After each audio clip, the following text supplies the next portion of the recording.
如果这根本不是一所学校呢？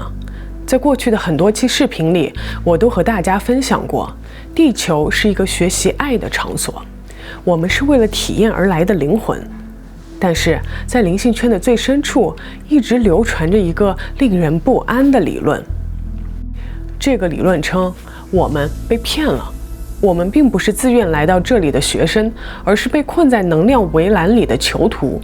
那些所谓的业力，不过是一套精心设计的债务程序，有点像我们的人类社会，一个人从出生到死亡都是被社会设计算计好的。而我们经历的每一次轮回，都是为了给某种看不见的高维生物提供情绪的食粮。甚至有人警告，当你死后看到那束温暖的白光，千万不要过去，因为那不是回家的路，而是一个捕捉灵魂的陷阱。这听起来很绝望，对吧？我第一次听到地球监狱说的时候，也感到背后发凉。直到我翻看了另一份截然不同的档案，一份来自第9维度的接触记录。大家好，欢迎来到人生原能力。在上期关于小灰人的视频里，我们从小灰人的视角审视了人类的渺小。那期视频引发了巨大的争论，但也让我们意识到，在这个宇宙中，观察者的维度决定了看到的真相。今天我们就把视角拉得更高，我们将不再局限于第4维度的外星访客，而是尝试连接一个来自第9维度的集体意识——大角星理事会。如果说小灰人像是在实验室里忙碌的技术员，那么9维度的存有更像是这个宇宙的架构师。他们没有肉体，是一团纯粹的光与意识的集合体。在很多通灵资讯，比如说著名的 Daniel Scranton 的传导信息中，他们被称为银河系的守护者。对于地球是不是监狱这个问题，他们的回答非常耐人寻味。他们没有直接否认这种束缚感，但他们给出的解释却彻底反转了我们对受害者的身份的认知。今天我就带大家拆解这份来自第9维度的越狱指南。无论你是否相信外星文明，这些信息里的底层逻辑都足以改变你对自己人生的看法。为了搞清楚真相，我们梳理了大量关于地球矩阵的提问，并将9维度理事会的视角进行了整理。让我们来看高维生物眼中的地球监狱到底长什么样。第一个问题，也是最大的恐惧来源，是不是有一群邪恶的执政官，或者像诺斯替教派说的伪神，把我们关在这里，通过制造战争和痛苦来吸食我们的负面能量？9维存有的回答是：你们感到的控制是真实的，但控制者并不是你们想象的狱卒。在他们的视角里，确实存在一些负面的、试图操控人类意识的低频实体，但是请听好这句话，他们只拥有你们赋予它的那部分力量。大角星理事会用了一个比喻，这就好比你们在玩一个极高难度的 VR 游戏，为了让游戏逼真，你们在进入游戏前同意暂时屏蔽掉我是玩家的记忆。那些试图控制你们的负面能量，就像是游戏里被设计出来的反派 NPC， 他们的存在是为了测试你是否能在他人的操控中找回自己的主权。如果这真是一座监狱，那么监狱的铁栏杆不是铁做的，而是由信念做的。当你相信自己是受害者时，你就亲手给牢房上了锁。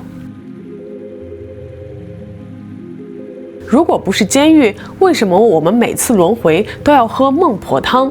为什么不能带着前世的智慧来生活？9维视角的解读是，这里我们要引入一个1的法则中提到的核心概念——遗忘面纱。9维存有的解释说，在宇宙的早期阶段，灵魂是不需要遗忘的。那时候，每一个灵魂都知道自己与源头连接，知道一切都是爱。这听起来很美好。但结果是什么呢？结果是进化停滞了，因为当你开卷考试时，你并没有真正学到东西。这道遗忘面纱其实是灵魂自己设计的一项极限挑战。正如大角星人所说，只有当你完全忘记自己是光的时候，如果那一刻你依然选择善良，依然选择爱，那个光才是真正属于你的。所以并不是有人强行删除了你的硬盘，而是你在进入考场前自己把参考书锁进了柜子里。这不仅仅不是惩罚，反而是对你的灵魂勇气的最高认证。接下来我们要触碰那个最敏感的话题，死后的白光。现在的网络上充斥着这样的警告，死后看到白光千万别去，这是诱捕装置。这种说法让很多人对死亡充满了恐惧。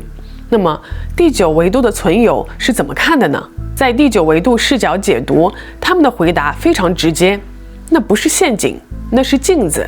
那个光通常是你自己高我 High Self 的光芒，或者说是你的灵魂家族来接引你的能量。为什么有的人会觉得那是陷阱？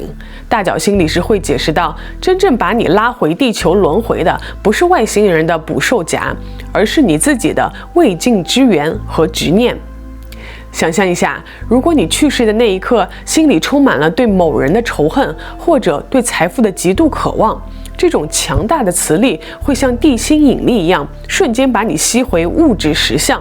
这就是所谓的业力 karma。业力不是惩罚，业力是惯性。